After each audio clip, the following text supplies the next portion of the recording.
Orang-orang yang meyakini bahwa mereka akan menemui Allah berkata, berapa banyak terjadi golongan yang sedikit dapat mengalahkan golongan yang banyak dengan izin Allah, dan Allah beserta orang-orang yang sabar. Surah Al-Baqarah ayat 249. Sobat Islampedia, tak ada yang mustahil bagi Allah, termasuk menyelamatkan 3.000 pasukan muslim yang hendak melawan 100 hingga 200.000 pasukan koalisi Ghassanid dan Romawi dalam perang Mu'tah. Sebuah perang besar yang menghebohkan dunia barat karena untuk pertama kalinya mereka menghadapi kekuatan umat Islam. Perang yang terjadi pada bulan Jumadil awal tahun 8 Hijriah atau 629 Masehi ini berlangsung di dekat sebuah kampung bernama Mu'tah, sebelah timur Sungai Jordan. Perang ini terjadi bukan tanpa sebab. Ketika itu umat Islam yang sedang menjalankan masa damai pasca perjanjian Hubaidiyah mulai memperluas dakwahnya melalui jalur diplomasi. Rasulullah SAW memerintahkan Al-Harits bin Umair untuk mengirimkan surat ajakan untuk menerima agama Islam kepada gubernur Syam bernama Harits bin Abi Samir Al-Ghassani. Namun dalam perjalanan di sekitar Mu'tah, Al-Harits bin Umair dicegat dan dibunuh oleh penguasa setempat bernama Syurahbil bin Amir Al-Ghassaniyah. Ini menjadi kali pertama utusan Rasulullah dibunuh dengan cara yang biadab. Kabar kematian yang memilukan ini pun sampai di telinga umat Islam di kota Madinah. Para sahabat sangat marah dengan datangnya kabar ini. Setelah sholat zuhur berjamaah, Rasulullah pun mengumpulkan seluruh sahabat serta menunjuk daftar panglima perang di antara mereka.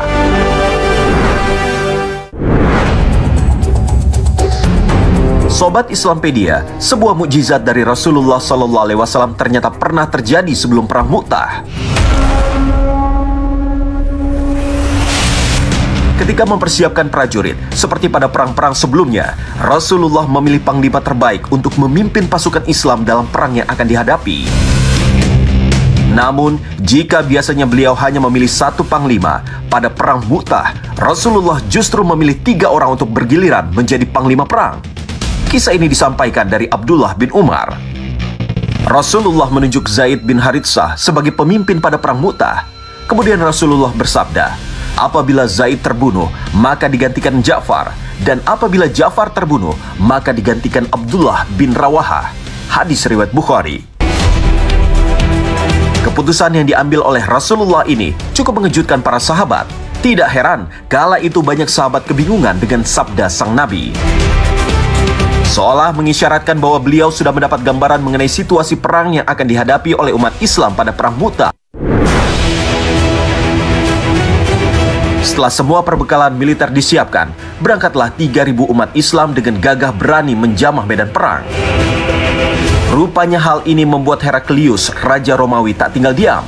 Ia segera mengumpulkan 100.000 prajurit Romawi dari berbagai daerah, serta tambahan bantuan 100.000 prajurit dari suku-suku Nasrani di sekitar Jazirah Arab untuk menghalau kampanye militer umat Islam. Tentu ini membuat gusar hati sebagian prajurit umat Islam. Sebagian prajurit mengusulkan untuk memberi kabar pada Rasulullah agar dapat mengirimkan bala bantuan dari kota Madinah. Namun hal itu ditolak oleh pimpinan pasukan Muslim. Al-Waqidi dalam kitabnya yang berjudul Al-Maghazi menceritakan pidato lantang Abdullah bin Rawahah yang akhirnya berhasil membakar kembali semangat pasukan Muslim untuk menghadapi Romawi. Wahai para prajurit, demi Allah, tidaklah kita berperang dengan banyaknya jumlah, senjata, ataupun kuda tunggangan, tetapi kita berperang dengan agama yang Allah telah memuliakan kita dengannya. Seandainya kita menang, maka itulah yang telah Allah dan Rasul-Nya janjikan untuk kita. Seandainya kita kalah, maka kita akan bertemu teman-teman kita di surga. Lalu bagaimana kisah syahidnya 3 panglima umat Islam dalam perang Ghazwah Mu'tah? Sahabat Islampedia, di tahun ke-8 dari hijrah Nabi Muhammad SAW terjadi sebuah peristiwa besar. Apa dia? Perang Mu'tah.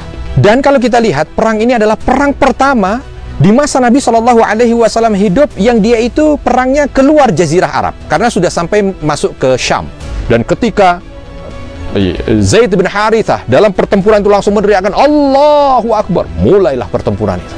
Zaid bin Harithah yang membawa bendera pertama kali bertempur dengan begitu giginya masuk ke pasukan musuh, tetapi ternyata tertebas pedang, ya, tertusuk tombak. Akhirnya beliau gugur wafat syahid di sana. Ja'far bin Abi Thalib yang melihat itu segera mendatanginya, lalu membawa bendera yang sebelum jatuh ke tanah itu dengan tangan kanan, bertakbir dan menyemangati kaum muslimin kala itu dengan tebasan pedang menuju ke tengah pertempuran. Tapi ternyata takdir Allah, ada seorang pasukan Romawi memenggal tangan kanan beliau hingga terputus. Tapi sebelum tangan ini jatuh ke bumi dan bendera atau lambang ini jatuh mengenai tanah, diambil dengan tangan kirinya. Terus mampu untuk terus berperang. Ya, walaupun hanya dengan satu tangan, tapi tidak lama tangan ini pun putus tertebas pedang sehingga jatuh beliau, dan ketika jatuh bendera tadi tetap dipegang di dada beliau sambil dipegang dengan mulut beliau yang mulia, sampai akhirnya ada tombak yang menusuk dada beliau sehingga beliau pun terjatuh. Dilanjutkan dengan Abdullah ibn Rawahah, dipegang masuk ke tengah pertempuran dan akhirnya juga meninggal dunia. Tiga-tiganya kisah yang begitu memilukan akhirnya membuat suasana Madinah kala itu berduka. Sobat Islampedia, setelah ketiga panglima Islam tewas dalam perang Mu'tah, kondisi pasukan pun sempat tak terorganisir. Melihat kondisi yang semakin tidak menentu, akhirnya Sabit bin Arqam berusaha merebut panji militer Islam yang tergeletak bersamaan dengan syahidnya tiga panglima tersebut. Panji itu harus diberikan kepada salah seorang ahli strategi perang yang dinilai mampu mengembalikan keadaan untuk membawa kemenangan kepada umat Islam. Lantas Khalid bin Walid yang saat itu ikut berjihad dalam barisan muslim diminta untuk menerima panji perang tersebut. Namun pada awalnya Khalid menolak, sebab perang Mu'tah ternyata adalah medan jihad pertama yang melibatkan Khalid bin Walid sebagai seorang muslim, dan ia merasa masih ada sahabat lain yang lebih pantas. Umat pun terus membujuknya karena Khalid bin Walid dikenal memiliki rekam jejak militer yang sangat gemilang, bahkan Rasulullah pun mengakui hal itu. Maka dengan penuh keyakinan, Khalid menerima panji tersebut sebagai tanda bahwa dirinya kini menjadi komandan perang kaum muslimin di medan pertempuran Mu'tah. Dalam suasana perang yang terus berkecamuk, sang pedang Allah yang terhunus itu dengan cepat memikirkan strategi perang terbaik agar dapat mengeluarkan pasukan Islam dari keadaan terhimpit.